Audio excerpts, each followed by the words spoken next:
Et parole,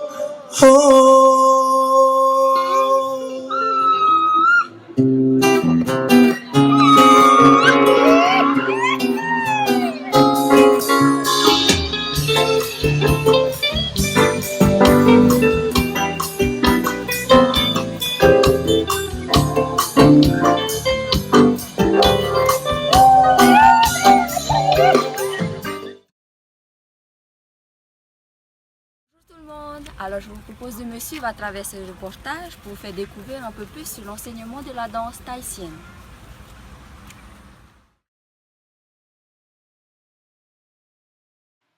L'enseignement de la danse aux enfants est un enseignement qui requiert une pédagogie spécifique, c'est-à-dire qu'au sein d'une école de danse, il peut y avoir deux options pour les parents. L'option garderie, c'est-à-dire l'occupation des enfants. En effet, c'est un cours de danse, mais plus un moment où les enfants vont jouer à danser ensemble, sans autre but que la joie d'être ensemble, de bouger ensemble. Les cours se composeront essentiellement de danses répétées plusieurs fois jusqu'à ce que le tout ressemble à quelque chose, en s'assurant bien sûr que les enfants apprécient le cours. L'option loisir, c'est-à-dire plus éducatif. Le cours de danse se transforme en une activité structurante tout en restant ludique.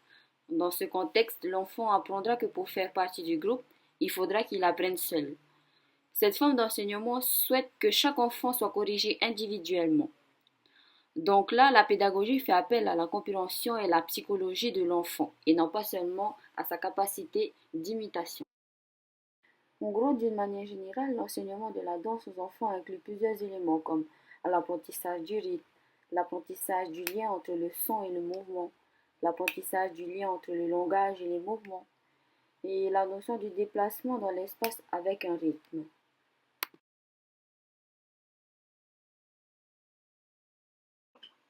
À Tahiti, on appelle généralement les cours pour adultes le cours de maman, même si toutes ne sont pas mères de famille. Dans cette catégorie, les motivations sont diverses, comme une activité sportive ou encore comme une activité plus éducative et attractive. Mais dans les deux cas, il est essentiel de faire comprendre aux mamans le moment et l'essence de la danse.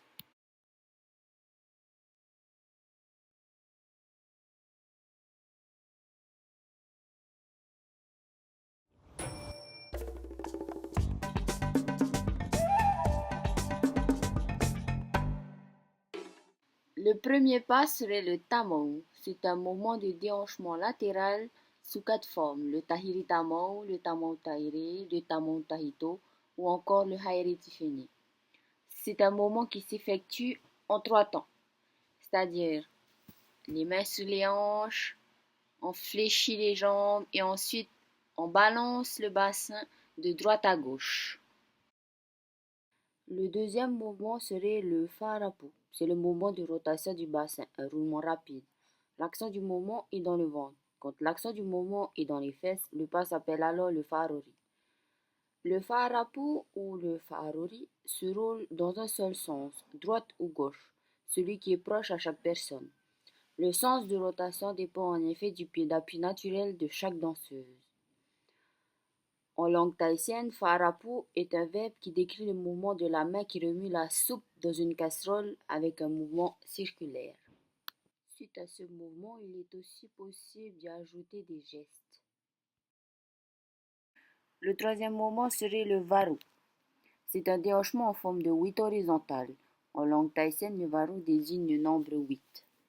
Ce mouvement s'effectue en deux temps.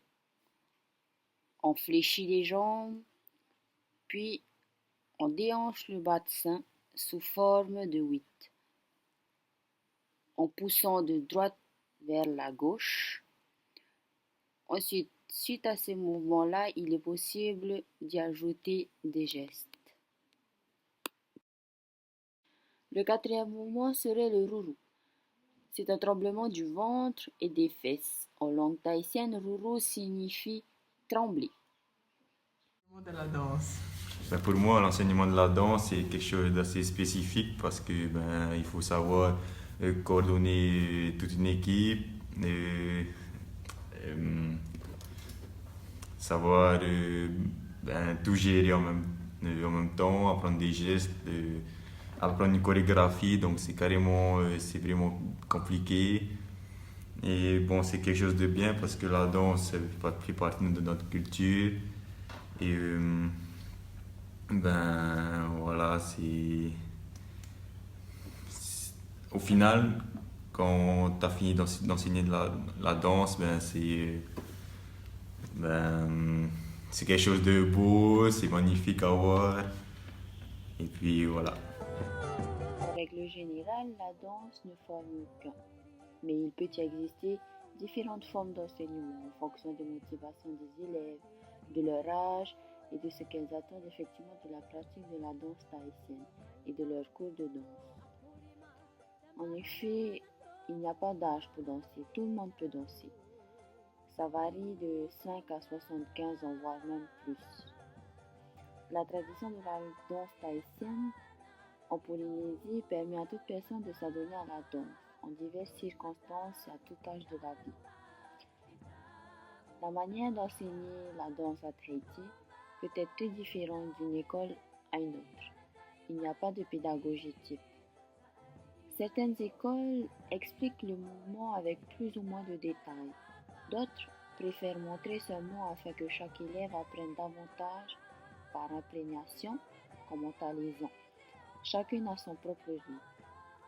Les élèves choisissent en fonction de leurs préférences. Parfois on corrige les élèves, parfois on ne les corrige pas. Lorsqu'on revient au cours de danse pour faire son sport après une journée de travail, on ne souhaite pas forcément être pris sur sa manière de danser. Pas plus qu'on ne souhaite forcément savoir comment le corps procède pour exécuter le mouvement dansé.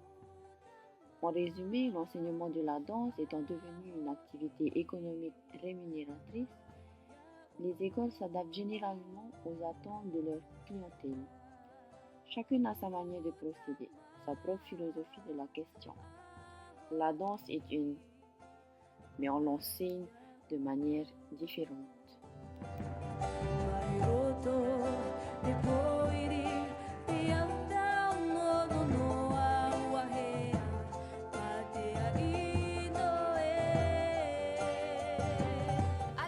J'espère que ce reportage vous a plu et qu'il vous a apporté un peu plus de connaissances sur l'enseignement de la danse traditionnelle telle que le Ori Tahiti.